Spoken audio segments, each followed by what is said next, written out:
Ok, lo que habíamos visto ayer es el principio del tema de capa de transporte. Ya les había explicado cómo funciona.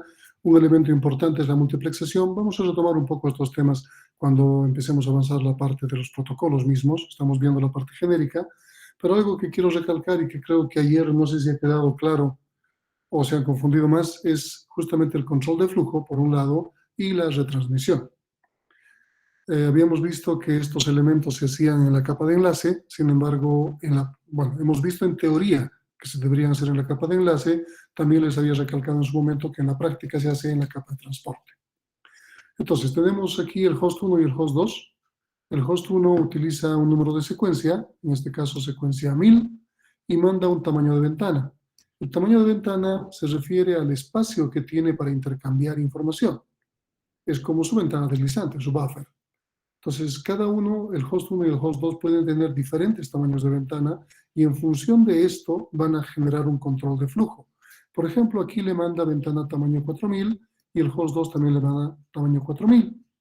Ahora, el host 1 empieza a mandar información y se llena su ventana antes de recibir alguna confirmación para liberarla.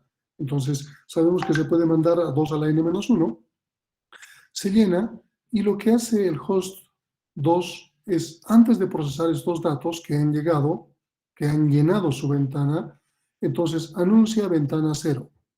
Le está diciendo, ya no me mandes más, ya no puedo más. Entonces, hasta que te vuelva a decir, no mandas nada. Y es lo que ocurre. Como le anuncia ventana 0, el host 1 se queda esperando.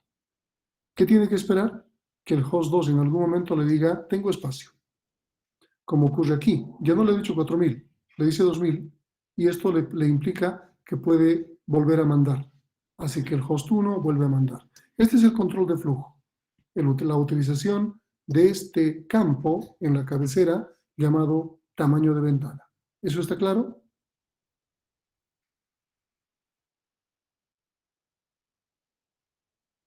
¿Está claro?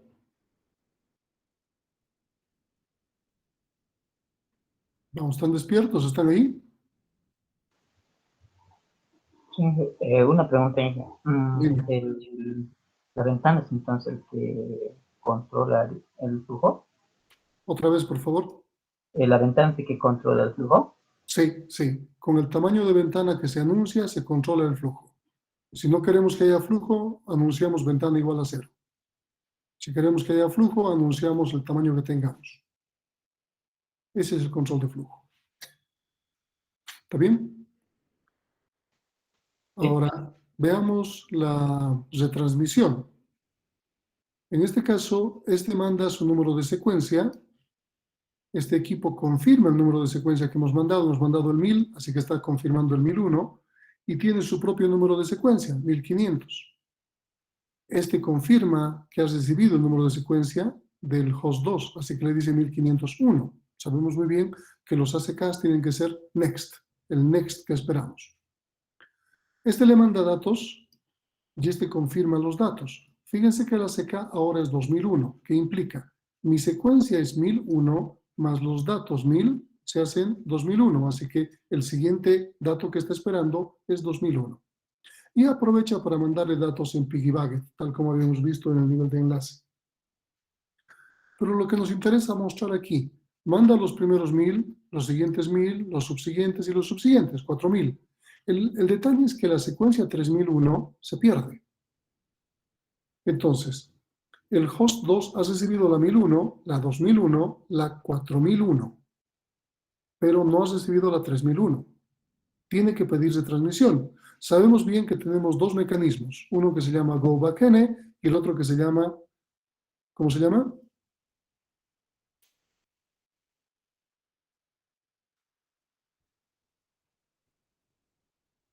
El primero es retroceso a n y el otro, ¿cómo se llama? Selective repeat. Ajá, repetición selectiva, exactamente. Entonces, aquí el host 2 le dice, mi secuencia es 2501, justamente lo que estaba confirmándole aquí el host 1, mi secuencia es 2500, tu secuencia es 3001. ¿Qué le está diciendo con eso? Fíjense que no está mostrando ni tamaño de ventana ni nada, solo le está diciendo estos otros, por ejemplo, aquí secuencia 2501, ACK 5001, ventana 0. O lo mismo con ventana 2000 o con ventana 3000. Pero en este caso difiere. No le da tamaño de ventana. Solo le manda número de secuencia y ACK. ¿Qué implica?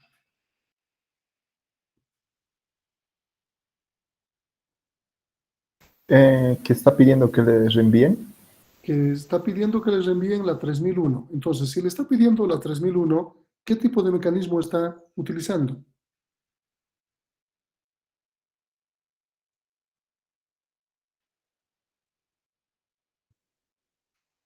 ¿Repetición selectiva o retroceso a n?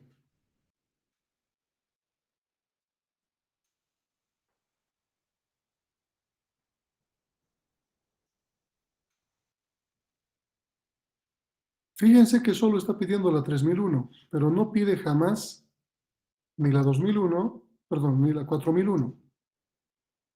Solo la 3001. Entonces es repetición selectiva. El equipo 1 envía otra vez esos datos y lo que confirma es ahora 5001. Había pedido la 3001, pero está confirmando la 5001, que implica que también le ha llegado la 4000. Y está con esto confirmando que tiene todo. Por el contrario, si vemos esta otra, cuando esta se pierde, aquí le está pidiendo la 3001. No hay diferencia con el anterior.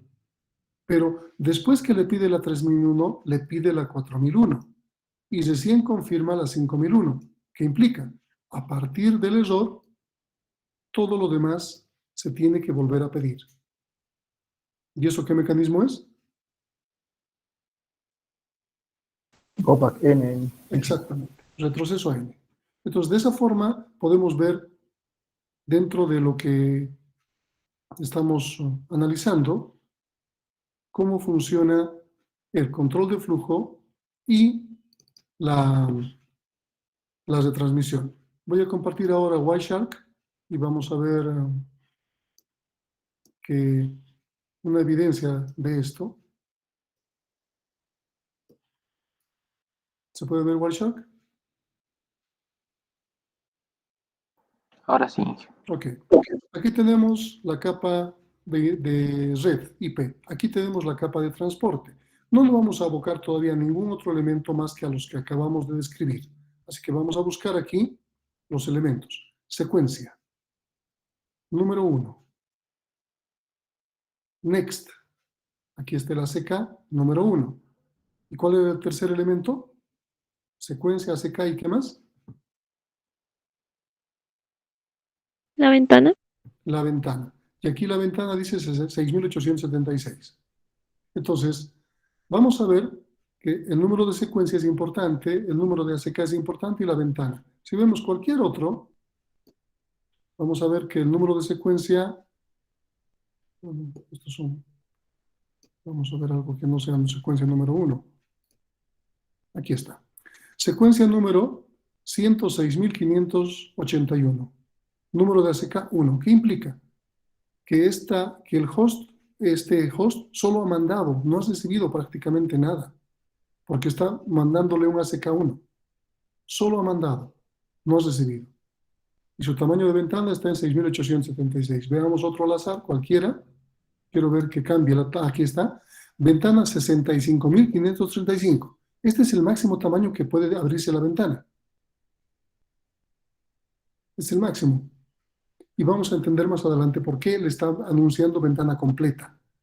Los otros están anunciando lo que le queda de ventana. Es recibido, pero me queda todavía tanto, ¿no? Entonces los otros valores, donde podemos ver aquí, no sé,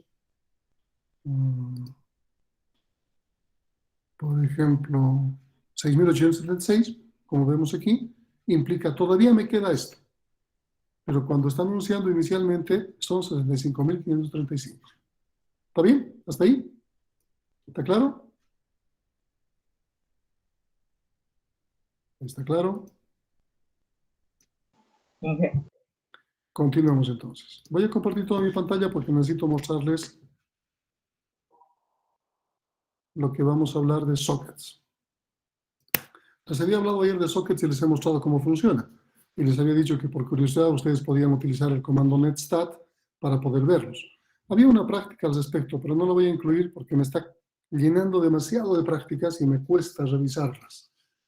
Entonces ya les he pasado todas sus notas y han visto que aún ahí ustedes han cometido errores y me generan dificultades con los grupos. Los sockets, les había dicho que los sockets son un API de Unix. No lo ha creado TCP/IP, es una API de la Berkeley, de Unix Berkeley, que funcionaba bien en su momento y a TCP/IP le ha parecido interesante este mecanismo, esta API, para poder implementar el paradigma cliente-servidor, que es el que impera en las redes TCP/IP. El otro paradigma se llama peer-to-peer y es el menor. En proporciones vendríamos a estar hablando de un 95 a 98% cliente-servidor y un 1 a 5% peer-to-peer. Peer-to-peer son aplicaciones como Gnutella, por ejemplo, pagadas, que nos permitirían conectarnos entre dos máquinas y intercambiar información. Un VPN es un peer-to-peer, por ejemplo. Pero todo lo demás, donde navegamos en el mundo, es cliente-servidor. Si ustedes buscan algo en Google, están utilizando el servidor de Google, el motor de búsqueda, para hacer la búsqueda. ¿Y cómo se están conectando? A través de un cliente. ¿Cuál es su cliente? Su navegador.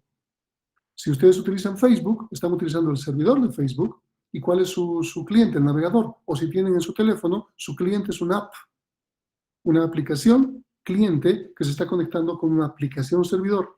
Entonces, todos los esquemas, WhatsApp, Messenger, todo lo que conocemos, YouTube, son cliente-servidor. Entonces, analicemos cómo funcionan los clientes-servidor. Este texto lo tienen publicado. ¿Cuál es la interacción entre un cliente y un servidor? El servidor tiene que abrir el canal de comunicación. Significa, estoy brindando un servicio. Este es mi servicio y lo estoy publicando. Para publicar esto, yo necesito un puerto, darle un número. En este puerto, más la IP que yo tengo, cualquier cliente va a poder conectarse. Utilizan un ciclo, un while, un for, un do, para poder estar atento a todas las solicitudes de conexión. Por otro lado, el cliente abre un canal de comunicación con una librería del socket, igual esta es librería del server socket, el cliente solamente se llama socket, y crea una nueva instancia con un host, con un IP y un puerto. Este IP y este puerto corresponden al servicio del servidor.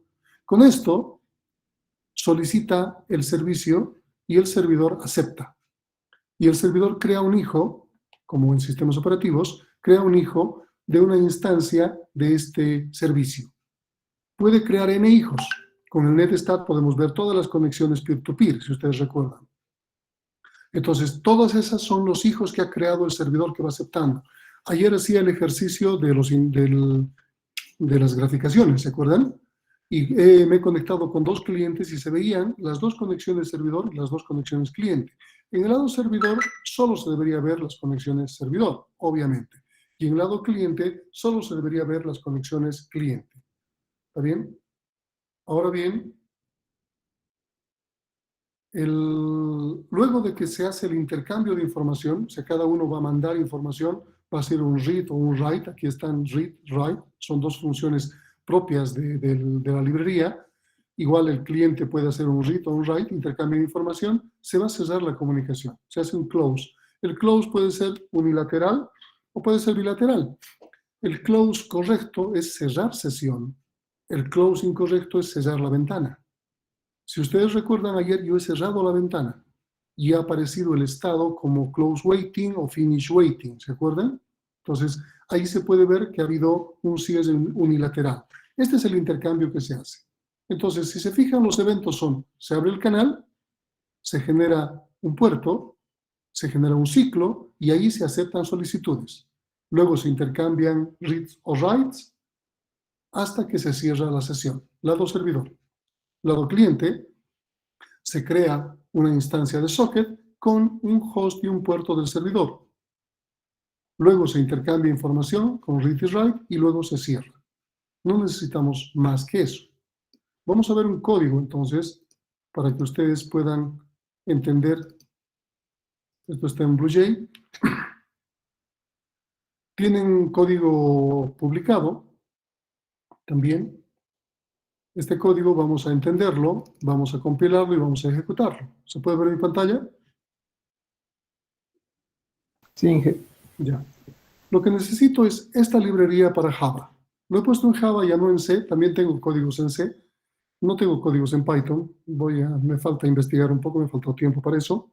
Pero Java ustedes utilizan, en las 3 carreras utilizan Java. Entonces, la librería que necesito es java.net. Y de ahí puedo obtener todo lo que necesito. Se crea una clase llamada servidor y voy a definir una constante, un puerto. ¿Qué número quieren poner como puerto? Entre 1024 y 9999. Debería ser hasta 65.535, pero no quiero perderme en el número. Entonces, arriba de 1024 y menor a 10.000. Número.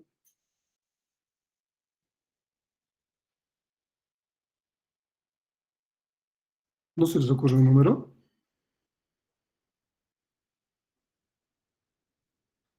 ¿2000? Bueno, vamos a poner el puerto 2000.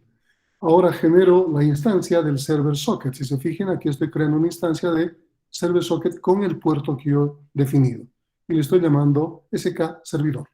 Le puedo poner cualquier nombre. Entonces, esta nueva instancia de server socket con el puerto me permite a mí imprimir un mensajito que dice escucho el puerto. Esto simplemente está mostrando que el servidor está activo y que está escuchando en el puerto 2000. Luego genero un ciclo. Para hacerlo simple, he generado un ciclo de 3, simplemente del 0 al 2. Y aquí voy a aceptar solicitudes de los clientes. Y cuando yo acepte una solicitud de cliente, voy a mostrar un mensaje que dice sirvo al cliente número 0, número 1 o número 2. Si entra un tercero, me va a salir un mensaje que dice aquí demasiados clientes por hoy. Eso es simple de entender. Luego de que he atendido al cliente, voy a crear 2 flujos de entrada y de salida. Data input stream, data output stream. En in y out. Entonces, mi in y mi out son mis flujos de entrada y salida para intercambiar mi información. El servidor lee el primer parámetro. Mi aplicación es muy simple. Va a recibir 2 parámetros y voy a multiplicarlos, voy a sumarlos, voy a hacer lo que yo quiera. Una operación aritmética simple. ¿Está bien? Entonces, voy a leer el primer parámetro. Para leer, utilizo el flujo in, punto, una función para leer. En este caso estoy leyendo un entero, pero podría leer un char, podría leer cualquier tipo de información. Entonces voy a colocar read UTF. Ustedes saben más que yo Java, así que no creo que tengan inconvenientes al respecto. Luego de que leo el valor, lo estoy imprimiendo simplemente como una constancia. Luego leo el segundo valor, voy a cargar a y leo y lo imprimo como constancia. Luego genero una variable result que sea la suma de ambos. Voy a poner la multiplicación, simplemente para que variemos. Estoy multiplicando los dos. Y voy a mandar en el flujo, en el stream de salida, en el out, con write. Con read, yo leo. Con write, envío. Con read, recibo. Con write, envío. Como estoy manejando enteros, voy a poner write int y mando el resultado. Y por seguridad mía, voy a imprimirme el resultado. Yo no debería hacer esto como servidor, pero bueno, simplemente para que tenga la información. Luego de que imprime el resultado, automáticamente lo cierro. Directamente. Entonces se va a cesar la conexión con ese cliente. Directamente. Y mi servidor ya sigue atendiendo a los demás. Pero con ese cliente ya se ha cerrado. Compilo y voy a ejecutarlo. Coloco nuevo servidor, aceptar. Y justamente escucho el puerto 2000. No me sale absolutamente nada más. Está escuchando. Mientras nadie se conecte, no tengo nada que hacer. Voy a abrir un cliente. Mi cliente, vamos a entender el código antes. Fíjense que el servidor ya está corriendo. Pero el cliente, vamos a ver el cliente. ¿Se puede ver todavía? Sí. Sí, Inge. Ok. Aquí también utilizo java.net, pero también utilizo Scanner para poder introducir por teclado. Ustedes pueden tener cualquier tipo de librería, no importa.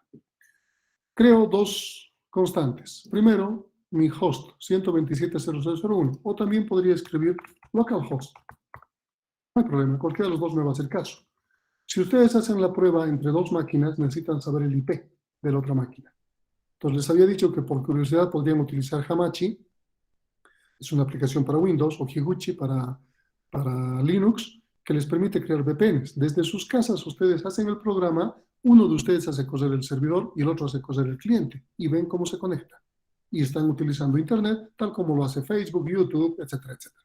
Y aquí tienen que colocar la dirección, 200.87, lo que sea, la dirección que les salga en el Hamachi. Esa dirección tienen que colocar. Pues aquí estoy colocando la 127.0.1 porque es mi propia máquina. ¿Qué puerto había puesto? 2000, porque si no, no me va a servir. Creo una instancia de cliente, un socket. Esto no es un server socket, es un socket. Pero tengo que pasarle el IP y el puerto. Creo los dos flujos anteriores para intercambiar mi información y también utilizo la información a través del escáner. Entonces, en X estoy leyendo el escáner, ¿no? Y voy a mandarlo, voy a pasarlo. ¿Con qué tengo que pasarlo? Con write. Entonces estoy pasando con write. Esto le está pasando al servidor. Aquí solo están leyendo por teclado. Este es el que está pasando. Write, X, write, Y. Y voy a leer el resultado. ¿Cómo leo el resultado? Con read. Y lo imprimo. Y después cierro. Simple. Nada complicado. Empiezo, compilo y voy a ejecutar. ¿Ok? Fíjense que ahora tengo, este es mi lado del cliente y este es mi lado del servidor. Y justo mi servidor se ha conectado y me dice, sirvo al cliente 0. ¿Se puede ver eso? Voy a ver, bueno, voy a mandar el primer operando. No sé, 20. Ingrese el segundo operando. Aquí todavía no he recibido nada. Si se fijan en el código, la parte de la impresión está cuando genero el resultado ya, no antes. Entonces no me está obteniendo nada. Ingrese el segundo operando. Pero antes de colocar el segundo, porque se va a cerrar mi comunicación una vez que presione Enter, voy a ver la comunicación a través del netstat. Entonces voy a utilizar netstat -n para que sea rápida. La -a me da con nombres, necesito números. Y aquí aparece. La 127.001.2000 se está conectando con la 127.001.62.200, el lado servidor. Y esta otra me dice, la 62.200 se está conectando con la 2000, el lado cliente. Coloco el segundo operando. Y aquí aparece, ¿no? 20, 12, 240. Resultados recibidos 240. Si yo coloco otra vez netstat-n, fíjense que una vez que le atiende al primer cliente, se cierra la comunicación. Entonces veamos en qué ha quedado. ¿Pueden ver algo con 2000? No. Como se ha hecho un cierre correcto, se perdió. Ni siquiera he alcanzado a ver el close way ni nada. ¿Se han dado cuenta? Ahora puedo generar un tercer cliente. Perdón, un segundo cliente. ¿Dónde está? Una copia. Es otra instancia. Tienen que generar instancias diferentes. Si quieren que les funcione, tienen que estar en JCreator, por ejemplo, en pestañas diferentes. No pueden hacerla en la misma pestaña. No va a funcionar. Son instancias separadas. Aquí me está haciendo conexión. Bueno, esta se ha cerrado. Pues debe ser. Una consultita. Esto se podría verificar a través de lo que es la virtualización. ¿Cómo? No te entiendo. O sea, con VMware y con clientes y servidores. O sea, que te funcione con una máquina virtual que tenga un propio IP. Sí, se puede. Exacto. Se puede. Y Nada más que poner... en tu máquina virtual deberías ponerle, en vez de NAT, deberías tener Bridge, para que puedas tener tu propia IP. como puente. Exactamente, porque si le pones NAT, por defecto siempre se pone NAT. Si le pones NAT, va a salir por la misma y no vas a saber su dirección. Necesitas Claro. tener la dirección IP. Pero se verían los puertos, ¿o no? Los puertos sí, pero la dirección deberías conocerla, ¿no? O sea, podrías colocar en tu máquina host la dirección real y en la de máquina virtual poner el cliente. Entonces, de esa forma se está conectando hacia el otro lado y la dirección no va a importarle. Puedes intentar, pero a mí me gustaría que hagan la práctica con entre dos máquinas. Si lo logran, ideal. Porque tal vez no alcancemos por el tiempo a hacer la práctica grupal segunda, que tiene que ver con justamente servidores clientes a través de VPNs. Tal vez no alcancemos. Nos han cortado mucho el tiempo. Entonces, fíjense que los códigos son simples. ¿Qué tienen que hacer ahora? Cambiar un poco el código y convertir este cliente-servidor o este socket en un chat. Quiero un chat. Un chat donde podamos escribir algo y aquí aparezca hola y aquí le diga hola. ¿Cómo estás? ¿Cómo estás? Y empiecen a intercambiar mensajes. No sé, cliente dice, servidor dice, o si quieren pueden poner un nombre. Depende de ustedes, cuán creativo sea. Quiero un chat. No tienen que modificar mucho. Es muy simple lo que tienen que hacer. Porque aquí ya estoy mandando el 20 y aquí está llegando el 20. Aquí estoy mandando el 240 y aquí está llegando el 240. Entonces, ya les he dado la pauta. Está con enteros. Ustedes tienen que mandar mensajes. Nada más. ¿Está claro? ¿Dudas? Disculpen, yo tengo una duda. Entonces, de la parte del cliente vamos a mandar un mensaje como, digamos, hola, y eso debería imprimirse en el servidor, y el servidor también debería poder enviar un mensaje, ¿o cómo, ingeniero? Exactamente como funciona un chat. Cuando ustedes utilizan el chat de WhatsApp, de Messenger, lo que ustedes escriben lo ven y también lo ve al que le han mandado. Cuando el que les ha mandado les responde, ustedes lo ven y también él. Exactamente lo mismo. Es una conversación. Y ustedes tienen que comprobarlo. Tienen que mostrar las dos ventanas de la conversación, me muestran los códigos que han cambiado y también el netstat para saber que está presente ahí con el puerto respectivo. Tengo una duda. En todo caso, sería una comunicación punto a punto. ¿O estoy equivocado? No interviene ningún tipo de servidor. Otra vez, por favor, Sergio, no te he entendido bien. Que me refiero a que tengo una duda. Esta comunicación sería punto a punto. No interviene ningún tipo de servidor. Sí, o sea, estaríamos actuando, el servidor estaría brindándote el servicio. Claro que WhatsApp, Messenger, el servidor te brinda el servicio y no te comunicas con el servidor, sino entre clientes se comunican. Entonces, eso es un poco más adelantado, digamos. Aquí lo que estamos haciendo es que el servidor te está dando el servicio para conversar y estás conversando con el servidor, no entre clientes. Es la diferencia máxima. Claro, exacto. O sea, funcionaría como un cliente-cliente, no como un servidor-cliente. Claro, estamos trabajando en el paradigma cliente-servidor, necesariamente. Un servidor ofrece un servicio, el cliente solicita el servicio, adquiere el servicio, se le brinda el servicio y empieza a trabajar en función de eso.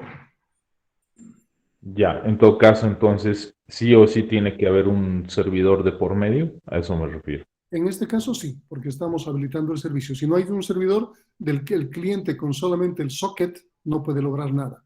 El socket se conecta con el server socket, necesariamente para generar el esquema cliente-servidor o peer-to-peer o punto a punto, extremo a extremo, lo que tú quieras llamar.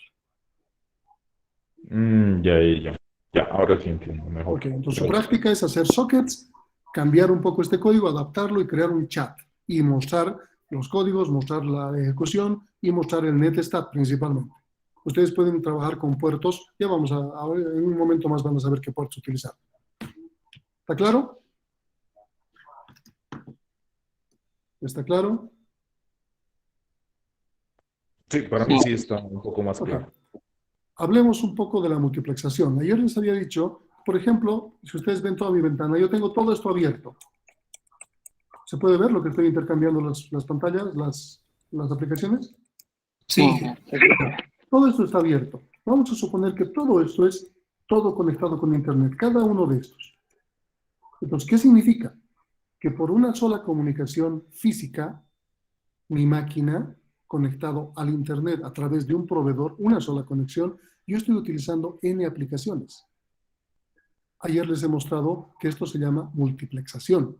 Y la mejor forma de verlo es que mi máquina, que tiene diferentes capas,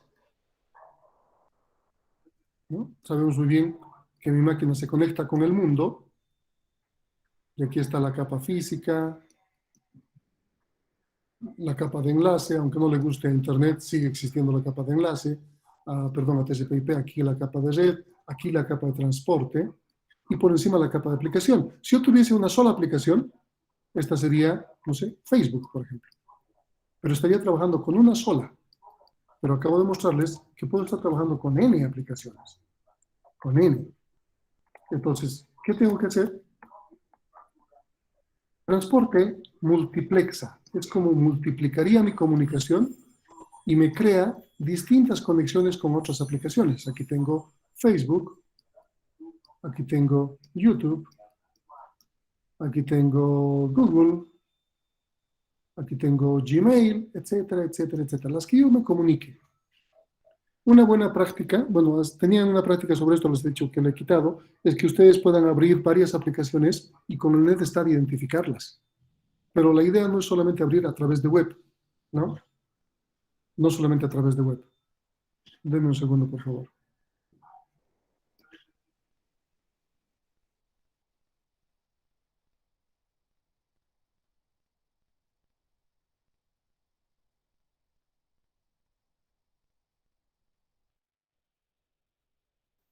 Ok, continuemos. Entonces, ¿dónde estamos?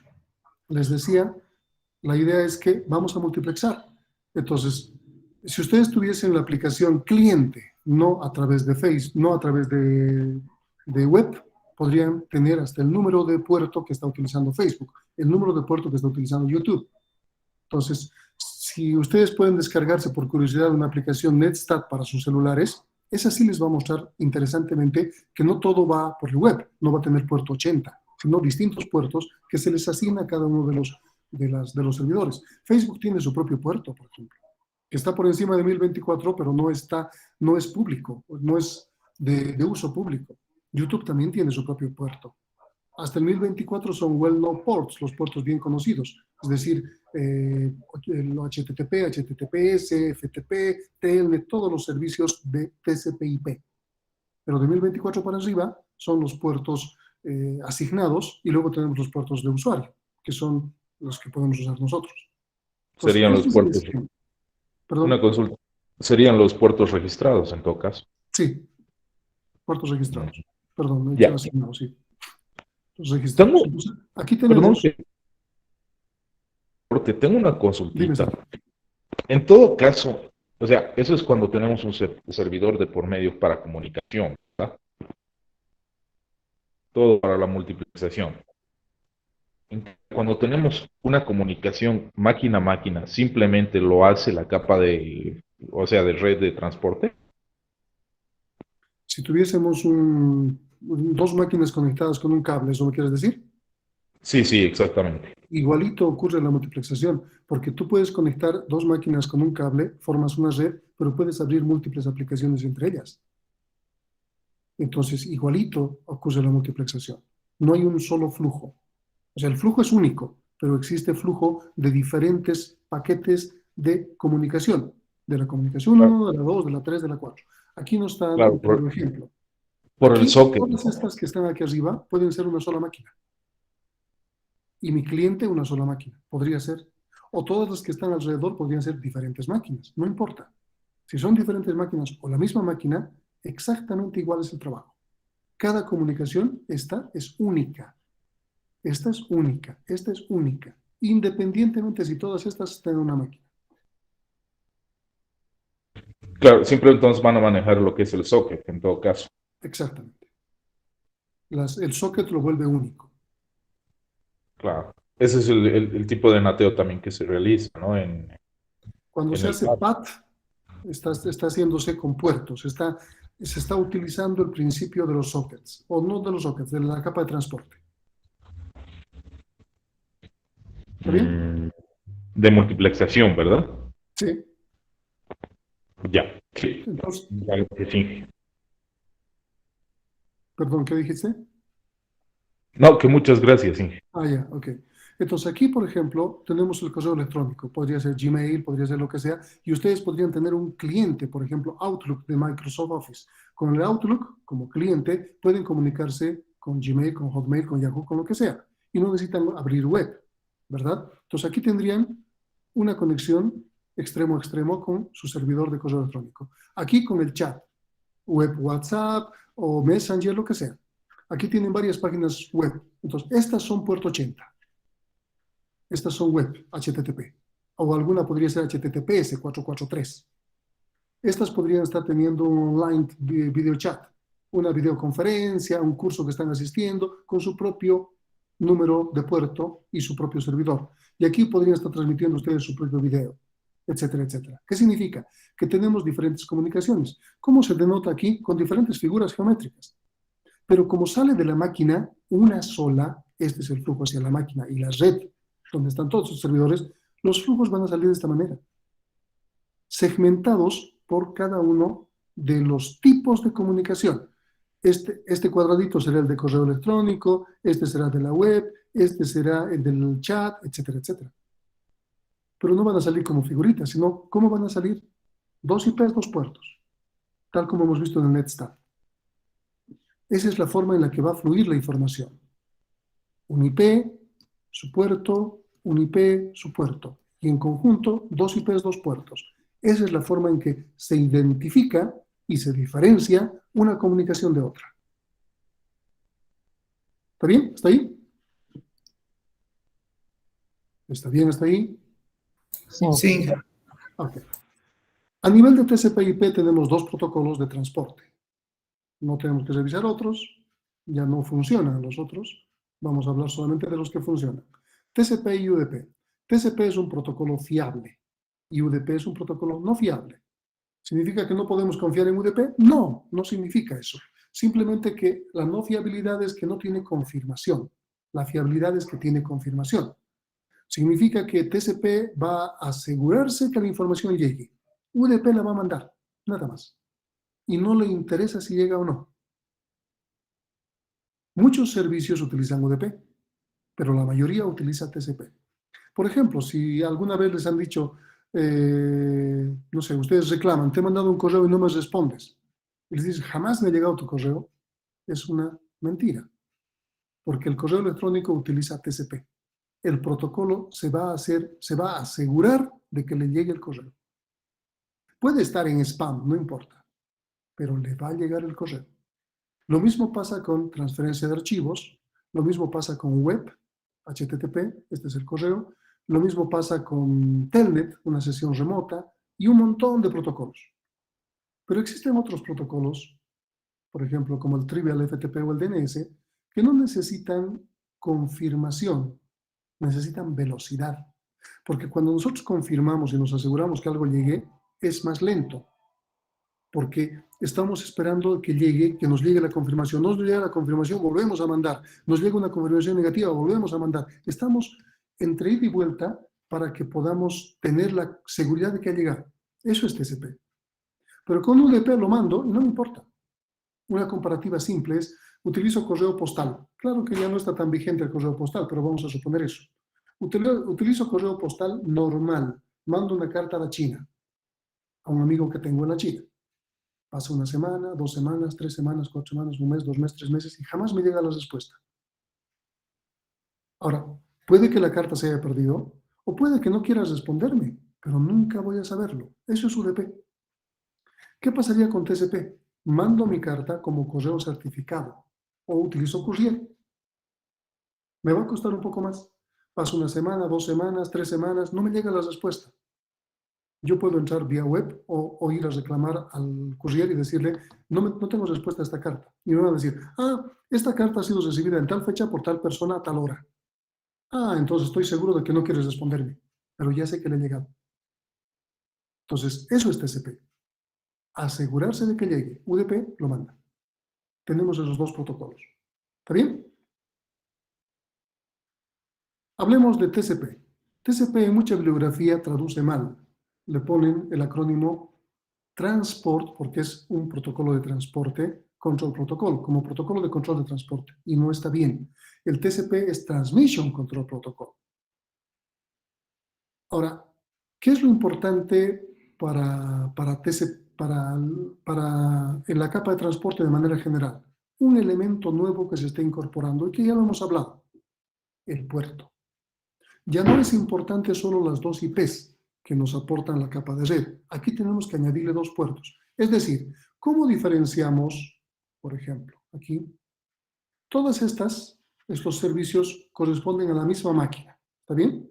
Todos, el correo, mensajería, todo es la misma máquina. Y mi cliente, obviamente, es la misma máquina. Si yo tendría que conectarme de mi cliente con esta máquina y utilizar todos estos servicios, ¿cómo podría diferenciarse cada servicio si solo utilizo IPs? Tendría la misma IP cliente, la misma IP servidor. ¿Y cómo diferencio este o este otro servicio? No tendría la forma. Como se diferencia, le añado puertos. Entonces, esta IP más el puerto origen se comunica con esta IP más el puerto destino. Que aunque sea la misma, el mismo destino, ¿qué cosa va a cambiar? El puerto origen, Inge. El puerto origen, por un lado, y podría cambiar el puerto destino. Vamos a suponer que todos estos son web. Entonces, mi puerto destino sería 80, HTTP. Mi IP destino sería la misma. Entonces, en el destino tendría la misma IP y el mismo puerto. ¿Qué variaría? En cliente, mi mismo IP, pero diferente puerto. Por cada servicio tendría un puerto diferente. Si se fijan los números de puertos que yo tengo, ¿se ha ampliado mi imagen? Fíjense Sí. que estoy cerca al 65.535, porque mi puerto solamente me puede dar hasta 65.535. Como yo no apago mi máquina, la tengo todo el tiempo encendida, simplemente le pongo en hibernación, la vuelvo a abrir y la utilizo. Fíjense los puertos que están. Si ustedes apagan su máquina y hacen el netstat, el primero que va a aparecer es 1024. Y luego 1025, 1026, 1027 y así sucesivamente a medida que vayan utilizando los puertos. Mientras tengan las máquinas encendidas, no se va a utilizar el que están utilizando. Y va a ir creciendo. Fíjense cuánto ha crecido en mi caso, ¿no? ¿Cuánto tengo? ¿Qué tamaños, qué números de puerto tengo? Tengo algunos todavía con 54.000 abiertos. O bueno, ya están muertos. Closing está uno con 59.000. Aquí está el 2000, que se había quedado, no lo hemos visto. Estaba en time waiting, esperando, está en un momento de espera. Claro que no he vuelto a correr, esto es la anterior visualización. ¿Se acuerdan que se ha cerrado por el lado del servidor del cliente? Se ha quedado con time waiting. Si vuelvo a correr ahora, seguramente ni aparece. Pero bueno. Entonces, estos puertos van a variar. Entonces, estos 4 valores hacen único una conexión. Cualquiera de los 4 que varía ya lo hace único. Cualquiera de los 4. Entonces aquí podemos tener el mismo servidor con el mismo cliente, con la misma IP, con el mismo puerto destino, pero diferente puerto origen. Y ahí nos damos cuenta que son diferentes conexiones. ¿Está bien? Entonces, nos vamos a esto. Esto, dirección IP origen, dirección puerto destino, hace que sea única la comunicación. Y esto permite lograr la multiplexación a través de la segmentación. La segmentación es separar la información de cada uno de las conexiones. Y la multiplexación es que mi nivel de transporte me hace ver como que puedo utilizar N aplicaciones a través de simplemente la combinación de IPs con puertos. ¿Eso está claro?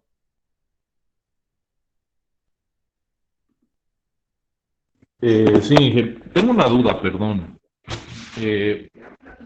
Quería saber, bueno, cada aplicación tiene su puerto registrado, ¿verdad? Uh-huh. En todo caso, ¿el lado del cliente va a utilizar el puerto registrado o el lado del servidor va a utilizar el puerto registrado? Lado del servidor. El del cliente corre desde el puerto, debería ser de 1024 para arriba, pero desde los puertos registrados. No me recuerdo el número, creo que está aquí por en el texto. Aquí está. Entonces, el cliente va a utilizar los puertos dinámicos por defecto, pero depende del sistema operativo.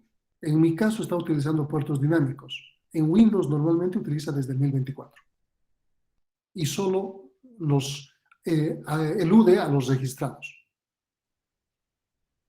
Porque no todos estos están registrados, solo a partir de. Pues ustedes hagan la prueba. En este momento coloquen netstat y fíjense en el lado izquierdo qué puertos tienen. Se van a dar cuenta que si han encendido en su máquina, de 1024 para arriba tienen. Y aquí tenemos los dinámicos, los que deberíamos usar. ¿Está bien? Veamos un ejemplo dentro de la trama. O sea, cómo ha cambiado ahora nuestra cabecera. Obviamente los elementos más importantes, no nos interesan los otros elementos, los que hacen a la comunicación. Aquí tenemos una conexión web y una conexión FTP, dos servidores diferentes. Esta es mi máquina origen y la máquina destino. La máquina destino es la misma, es decir, el servidor tiene servicio de FTP y servicio de web. FTP es para transferencia de archivos, por si acaso, cuando quiero copiar cosas de algún servidor hacia mi máquina. Estoy descargándome archivos. Y el web, obviamente, es para navegar en su sitio. Esa es la idea. Entonces, mi cliente tiene la dirección 192.168.1.5 y tiene la dirección MAC que está aquí abajo. El destino tiene el servidor 192.168.1.7. Fíjense que son como conexiones con un switch. No estamos saltando un router. Para hacerlo bien simple el ejemplo. Entonces, tanto el servidor como el cliente están en la misma red LAN. ¿Está bien? Para que no se confunda. Y tiene su dirección MAC. Mi puerto origen del FTP, perdón, aquí, puerto destino del FTP es un puerto well-known, bien conocido, 21. Y el de web es el puerto 80. Ese no cambia. Ninguno de los dos. Son del 0 al 1023. Los primeros 1024 puertos son los well-known ports. Entonces, estos son puertos destino, IP destino. Si nos ponemos a analizar la anterior diapositiva donde decíamos, una comunicación se hace por dos IPs y dos puertos, en este caso tengo el mismo IP destino y diferentes puertos destino. Ya hay variación, ¿se dan cuenta? El mismo IP origen, diferentes puertos origen. Esta comunicación con el FTP está generando un 1305 y esta conexión con el web me está generando un 1099. Entonces mi combinación va a tener 4 elementos, en cada línea 2 elementos diferentes. Los puertos origen, puerto destino. Veamos la cabecera que se origina para la conexión FTP. MAC destino, fíjense que es la dirección MAC del servidor. MAC origen es la dirección MAC del origen. IP origen, mi máquina, IP destino, el servidor. ¿Qué le estamos aumentando? Puerto origen, el 305, puerto destino, 21. En este otro caso, todo igualito, menos los puertos. Puerto origen, 1099, puerto destino, 80. Entonces aquí estamos haciendo variar y la cabecera va a viajar de esa forma. Sabemos muy bien que la trama Ethernet, las direcciones Ethernet son útiles para las LAN, porque las LAN se comunican solamente por direcciones MAC. Pero estas me permiten ser enrutadas. Y con los puertos me permiten tener comunicación extremo a extremo. ¿Está claro? ¿Está claro el ejemplo? Sí. Ok. Aquí tenemos los puertos bien conocidos. Algunos de estos puertos, obviamente. Aquí está el 21, que les he mostrado el FTP. Funcionan juntos el 20 y el 21. El 21 es de control y el 20 es para transmitir datos. El 22 seguramente alguna vez lo han usado. Shell, Secure Shell, SSH. El 23 es Telnet, lo vamos a usar en el siguiente tema nosotros. Vamos a generar conexiones con servidores para mandar correos electrónicos sin tener cuenta, para poder ver las páginas web sin tener navegador, etcétera, etcétera. Vamos a utilizar el 23. El 25 también lo vamos a utilizar porque es transferencia de correo electrónico. A través de esto podemos mandar correo electrónico. El 53 utiliza el DNS. Ya vamos a ver en el siguiente tema qué es DNS. El 67, DHCP, ya habíamos hablado del DHCP, entonces utiliza el puerto 67 y el protocolo UDP. ¿Qué significa? DHCP no va a corroborar. Utiliza un protocolo no fiable. Luego podemos ver HTTP, utiliza TCP y el puerto es 80. Correo electrónico utiliza TCP, el puerto 110. HTTPS, que vendría a ser Secure HTTP, utiliza TCP y el puerto es 443. En esta página podemos ver todos los números que existen. IANA.org, numbers HTML. Está con URL su texto, así que ustedes hacen clic y pueden entrar. Aquí tenemos la diferenciación de los puertos. Los bien conocidos van del 0 al 1023, son aquellos que han sido creados originalmente en TCP/IP o aquellos que se incorporen a TCP/IP, pero como genéricos, hechos por ellos, controlados por IETF, por ejemplo. Los puertos registrados son números que son asignados para dar aplicaciones específicas, Facebook, YouTube, WhatsApp o cualquier otra cosa. Tienen sus puertos registrados. Seguramente tienen que pagar por ello, no creo que sea gratis. Y tienen que demostrar que están generando un servicio de algún tipo. Y los puertos dinámicos o privados, que también se conocen como puertos efímeros, y es el cliente que agarra el primero que esté libre. Y les he mostrado, en mi caso estaban con 60.000 o algo así, ¿no? ¿Dónde está? Aquí. 61.606, 59.904, etcétera, etcétera. Esos son los puertos efímeros o los puertos dinámicos. ¿Dudas? Hasta ahí.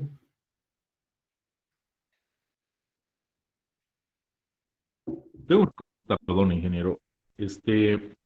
En todo caso, si utilizaríamos un router para restringir el número de puerto, podríamos restringir ya sea un registrado o un designado, bueno, Sí. uno bien conocido, perdón.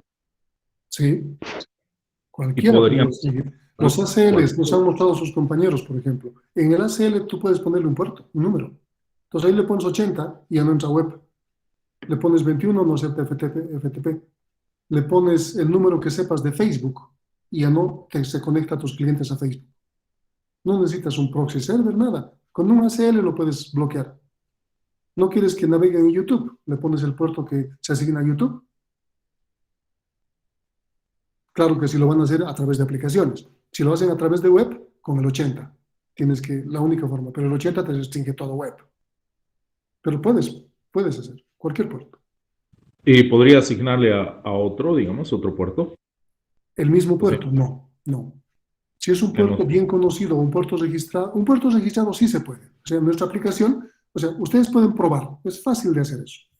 A ver, les muestro dónde está lo que estaba abierto aquí. Y en nuestra aplicación, por ejemplo, ustedes pueden, en vez de colocar el 2000, que su compañera nos ha indicado el 2000 en el lado servidor, pueden colocarle un puerto que corresponda, por ejemplo, a Facebook. Ustedes averigüen cuál es el puerto y lo pueden poner. Y si su aplicación es interna, les va a funcionar. Cuando hagan el netstat y coloquen netstat-A, no N, este puerto lo va a traducir con un nombre correcto, con el nombre que está registrado. Aquí ya no podemos ver. Voy a volver a colocar el servidor y el cliente, por ejemplo. ¿Está bien? Voy a volver a hacerlo para que... A ver. Todavía está corriendo. ¿Dónde estamos?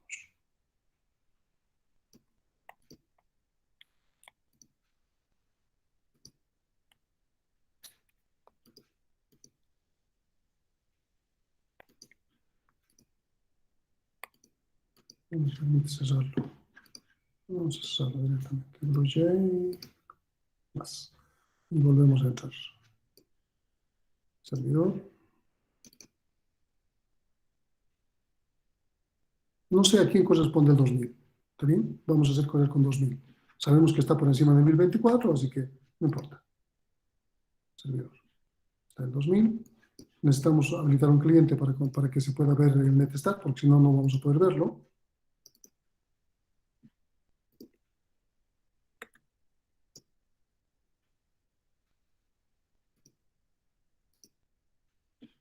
Ya. Hasta ahí vamos bien. Vamos al netstat. Coloco netstat-A. Ahora, ¿cómo sé cuál es? Clarito va a decir localhost. Tiene que decirme localhost. Localhost, este no puede ser. Aquí hay un Calibook. ¿Se dan cuenta? Callbook, libro de llamadas. Entonces, si vemos a IANA, seguramente el 2000 está registrado para este servicio. Un libro de llamadas, que no sé qué será. Entonces, con guión A les va a dar el nombre del servicio, porque el puerto está registrado. Pero les va a funcionar la aplicación internamente. Si quieren hacerlo afuera, van a tener problemas, porque estarían interfiriendo con este servicio registrado. ¿Está bien? ¿Está claro eso? Una preguntita, ¿qué tipo de problemas o qué ocurriría si alguien utiliza el puerto registrado? Porque podría, imagino, obtener la información. Man in the middle, por ejemplo. No, porque tendrías que conectarte al mismo servidor. O sea, ten en cuenta que el puerto es 2000, pero el servidor no es el mismo. Suponiendo que este sea el puerto de Facebook, el servidor no es de Facebook. Entonces solo estás utilizando el puerto que no deberías. Tu servicio va a funcionar, pero estás utilizando un puerto que no deberías, nada más, porque te estás conectando con tu propio servidor, no con el servidor de Facebook. Entonces Claro, no ocurre man in the middle ni nada de eso. pero podría existir la posibilidad de crear un servidor que simule ser el servidor de Facebook. Obviamente eso es otra cosa. Tendrías que darle hasta la misma IP. Eso sí. Exactamente. Se puede hacer eso, pero eso ya escapa al contexto de la materia, ¿no? Simplemente les estoy mostrando de que he utilizado un puerto registrado y fíjense que justamente aparece. Con --A pueden ver eso. Por eso, si ustedes abran muchas aplicaciones en su celular o en su teléfono, en su computadora, y colocan netsat-A y van a poder saber los nombres de con cuál se están comunicando. Eso es interesante. Fíjense que aquí tenemos el callbook y aquí está el cliente, ¿no? Comunicado con el callbook. Entonces aquí tenemos las dos conexiones que acabo de hacer. Aquí está, por ejemplo, con Apple. Esta otra nos dice, no sé, no puedo identificar el nombre. Algunas son evidentes. Aquí tengo Edge Messenger. Algunos son evidentes los nombres. Algunos, bueno, Media Router App. No sé de quién será eso, pero bueno, me aparecen los nombres. Y ahí podría identificar con quién me estoy comunicando. ¿Está bien? ¿Está claro? ¿Dudas? ¿Preguntas? Bueno, tengo una pregunta más, pero bueno, tal vez escape del tema. Bueno, sobre mi pregunta anterior es lo que le explicaba ha habido un tiempo donde Facebook